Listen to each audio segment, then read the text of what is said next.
হুম আটা কিন্তু তাড়াতাড়ি ফুটবে। হুম কেটে দিই না দেখি দিয়ে আর হলো কাঁচা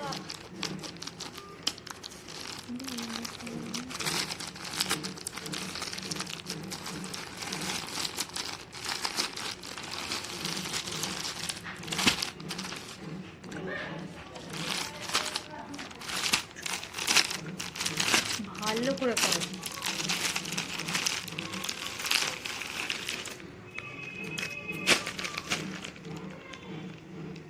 ওটা খুলে নাও।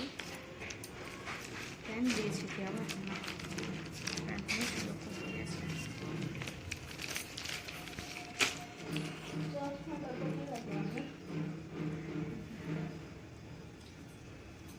ভালো তো কালার পছন্দ করি।